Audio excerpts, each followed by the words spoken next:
I'm Jeffrey. Everyone understands that true power is something we all strive for in life.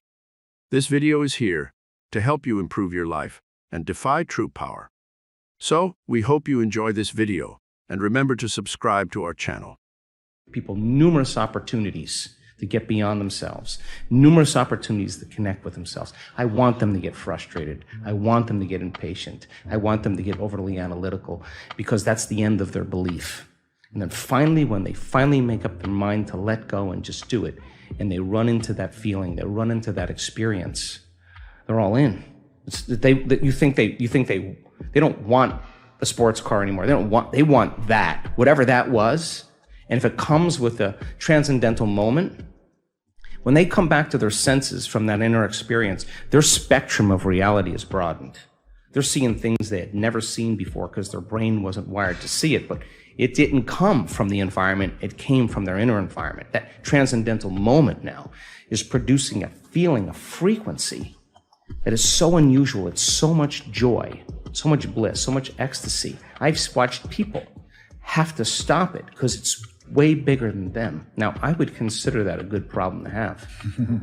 You measure that person's immune system. You measure the changes in their heart rate variability, not a little amplitude, huge amplitudes. That person is feeling a lot of love. And imagine it's a man. Imagine a man whose heart is open that wide. They sob with the freedom to be able to not care what they look like or trying to fit into some paradigm or mold. So then a new consciousness in that footprint is emerging, and we have scientific evidence. I can tell you can make your brain work better in a week. You can make your heart more coherent. You can change the field around your body. You can strengthen your immune system. You can change your gene expression. You can lengthen your life. You can create so many oxidative changes in your cells. We have great research to prove that. That's the truth of who you are. That's the truth, that miracle within you. That evidence is the backbone that gives people permission to try it out. It's the language. Then you see someone standing on the stage telling their story in testimony, whether it's stage 4 cancer, whether it's MS, whether it's blind people seeing, deaf people hearing. You can't go back to being the same person after that. Evidence is the loudest voice. Their body is waking them up saying, get out of bed, because they don't want the magic to end. And when you start seeing the gap between cause and effect, thought and experience closing down, you're moving closer to the divine. And when that happens, all the things you thought you want, you no longer want, because the overcoming process leading to who you become, nobody can take that away from you. So we practice it. In our seated meditations, we practice it standing and walking. You better walk as it.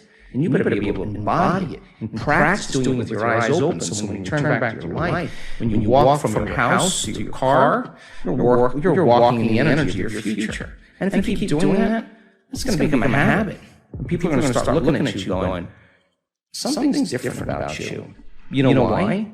Because you're no longer showing up equal to the memory of you. Something's different about you. You're unpredictable. It's not what you're saying any longer. It's who you are. And so that person then is off their timeline. They're not headed for that same future. And all I want to do in a week-long event is bump everybody off that timeline into a new future. Some people, huge degrees. Stage 4 cancers, tumors disappearing. You listen to that story of the person on the stage. Your next meditation, you are not going to go half in. You're going to go all in.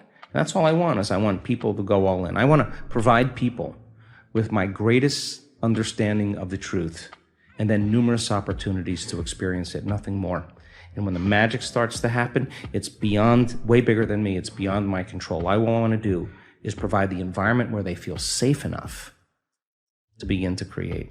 I'm just a guy, and I have a passion to learn, and I have a passion for the divine, and it's always been something that I've been aware of. It's a persistent feeling that never seems to go away, and I think people come to this work because they have that feeling. They may not be able to put into words what they feel, but it's an instinct in their mind that never goes away, that there's more to reality than this dream. And I think that feeling brings him to this work. So when I started on this journey and What the Bleep came around, and that became an overnight sensation, and I was doing all the Bleep conferences, people ask me the same question. And I pay attention to questions because that's what's the real dialogue. They would say, okay, your thoughts create your reality. Okay, how do you do it? I thought that was a great question because this is a time in history right now. 15 years ago, it was philosophy. Quantum physics. Now everybody's informed. Now people. This is a time in history where it's not enough to know. This is a time in history to know how. Just to know how to do it. And if you give them that sound scientific information, I now know that if I can speak it in a way that nothing is left to conjecture, nothing is left to superstition, nothing is left to dogma. They know exactly what they're doing and why. And the moment you know the what and the why, the how starts to get easier. So I will deliver concepts, ideas, mix different forms of science to create a model of understanding. And I now know that if that person, as I develop this model of understanding, can explain that model to someone else, they're wiring it in their brain. They're installing the hardware. If they can't explain it, it's not wired in their brain, and they're not going to believe that they can do it. So if they can turn the person next to them between the two of them and build a model of understanding, they're making their brain fire in new sequences and new patterns and new combinations. They're changing their mind. Mind is the brain in action. If I keep reminding them of what they're learning, nerve cells that fire together wire together. They're installing the circuitry. Now, the next step is to provide the environment and give them the proper instruction to get their behaviors to match their intentions, to get their actions equal to their thoughts, to get their mind and body working together. If they do, they're going to run into a new experience. Now, the crazy thing about the experience is learning is making new synaptic connections. That's what learning is. Research shows that you pay attention and learn something new and you repeat it just for an hour, you're going to double the number of connections in your brain. That's a lot, 1,600 to the 3,200 connections. That's a lot of extra connections. So then if they can get their behaviors to match their intentions and they have a new experience enriches the philosophical circuits in the brain, but when those neurons string into place, the brain makes a chemical. And that chemical is called a feeling or an emotion. And when you start feeling unlimited, when you start feeling worthy, when you are having an experience that causes you to be more in love with life, it is that chemical release from the limbic brain that teaches your body chemically to understand what your mind has intellectually understood.